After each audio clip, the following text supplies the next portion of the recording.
Guys, what's going on, and welcome back to another video on Conqueror's Blade.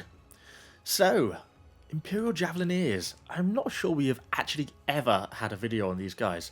I've always kind of preferred the Javelin Sergeants, and so I've never really used them very much. But recently, or actually not so recently now, I'm just very slow, but maybe 3 or 4 weeks ago, Javelins all got a buff. And that increased both ammo and it increased both damage available to these Imperial Javelineers.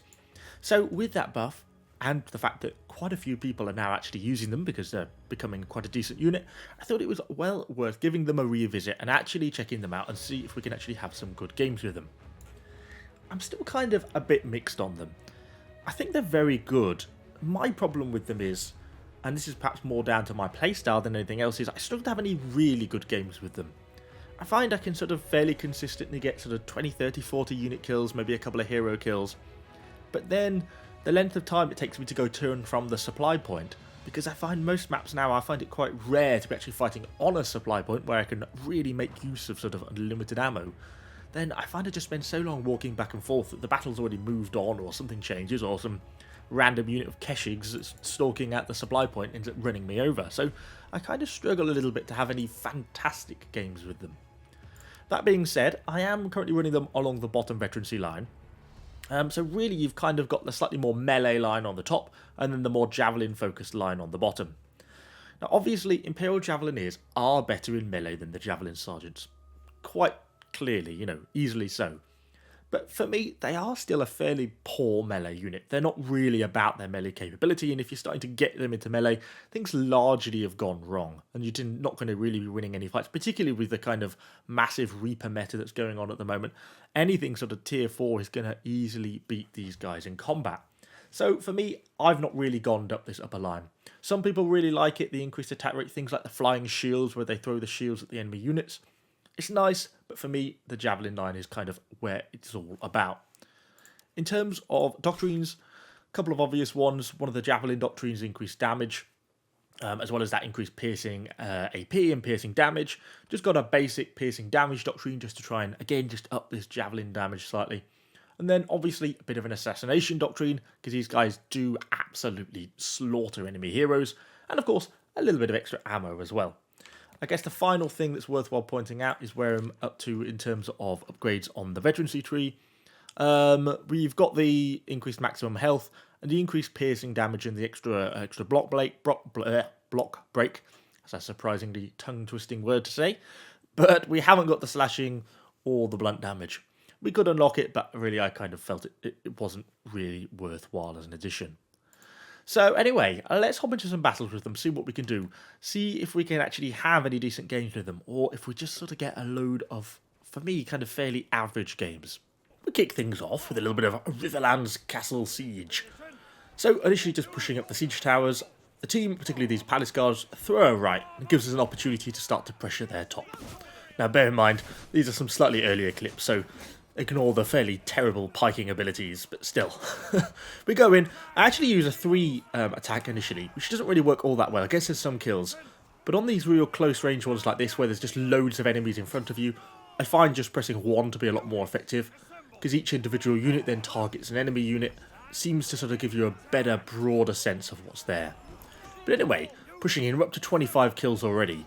But it kind of highlights one of the limitations of the units for me, which is that with this one slightly terrible throw, I thought there was something there, there clearly wasn't, I've used all my ammo. That's it, the unit is out of ammo. You burst down very quickly. The damage potential is really nice. I mean, we absolutely flattened that enemy hero. He had a good chunk of his health left, and a couple of javelins to the face is enough to completely finish him off. And that's the power of the unit. We can pick up 25 kills really very easily. But there's no good supply point on this map. The nearest supply point is right back out, basically at the spawn. So the unit has to do like a 150 meter trip back to the supply point. They've just got there now. I've now called them back to me. But we're actually fighting for the B point now. I really could do with my unit here, now, not sort of in another 30 seconds or a minute's time. And that's kind of the big limitation for me of the unit. But anyway, we've got them coming back. And we'll see what we can do when they arrive. In the meantime, having a little bit of a shot at a bit of pike stabbing to see if there's anything we can kind of do with them. we do at least get a good set of team, and we can get enough pressure on the B point to really start to push it out. And there we go. Get the cap on the B point, which is nice. And you can see the unit running back. I do find you do sometimes have to be a bit careful they don't get caught out of position on the run back. I'm sometimes a bit careless for not watching them fully, sometimes send them to a supply point, you know, and there's a unit of enemy Keshigs lurking around on the outside of the map. But anyway, not in this case. They make it back, and we're pressuring the enemy units. We come back with our full stack. There's actually still quite a bit of enemy up here. Try and go close, try and go for the one. Don't quite get that Maul hero kill, which was kind of a shame. Get a good bit of pressure on him, but not quite enough. Get some more throws in, picking up some extra kills, and you can see how quickly they build up unit kills. And in this case, I was kind of expecting that we were going to capture this supply point here, so I kind of felt I could be a little bit reckless and kind of get away with it. Can we get this last guy? Come on! Pin him down, and there he goes. So in this case, there's quite a bit of stuff on the supply point, and we do have the height advantage. So we can kind of move along, and we don't need to be super in range to get our hit, because we'll get a bit of extra range from our height. We throw down, we get some good hits in on the supply point. Takes us to almost 60 unit kills so far for this match. I just wait this time though for the palace guards to all group up into one blob, and then we can do a real concentrated flow. A flow, or even maybe a throw. But that uses up the last of my ammo. But it shows, I guess, kind of how damaging they can be. You know, into a unit of palace guards and we got 6 or 7 kills with one throw. Palace guards are an extremely tanky unit, and so they do have quite a lot of potential. But anyway, the fight for this supply point kind of heats up a little bit much. In my pike noobishness, I get a little bit carried away, and I get myself killed. And that kind of sums up that game. I then go back on to play a few little prefecture guards, because I can't help but love them. But 60 kills, hero kill, kind of shows a little bit how my average games with this unit tend to sort of be going. Anyway, on to a little bit of Current Castle. Just pushing up the tower, obviously pushing the A point. Get a few Reapers on the tower on the way up, which is a slight pain.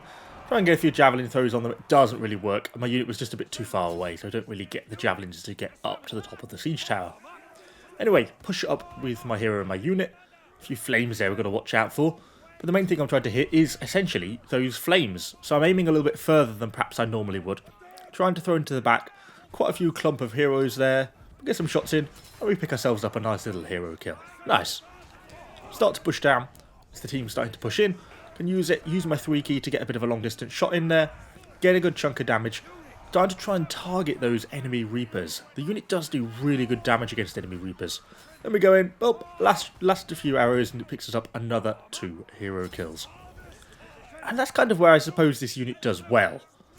They do a lot of damage in that sort of situation. 3 hero kills is obviously really nice to get. But again, I just find them frustrating because I'm now out of ammo. And in this case, actually, I end up having the problem I talked about last time, where the unit ends up getting run over by some cav. I don't spot them at all on the minimap. Poor job on my part, but still kind of highlights the problem. And obviously you can see the fact I'm still using the poleaxe shows this is a slightly older clip. This is how long I've been playing these Imperial Javelins for. I think they're a really good unit. For me, I personally just don't get on with them all that well. But maybe it's a case of just something that I'm doing wrong, which is certainly perfectly possible. But anyway, I'd be interested to hear your thoughts kind of on the unit so far. How have you been getting on with them? Have you been using them? Do you prefer the Jav Sergeants? Do you prefer the Imperial Javelins? I just don't think they are quite the unit for me, even though that was quite a satisfying hero kill. And I suppose that is the best thing about them, particularly these Imperial Javelins. The Javelin damage is just so intensely high that they actually kill enemy heroes just quite so easily, and yeah, that is pretty epic.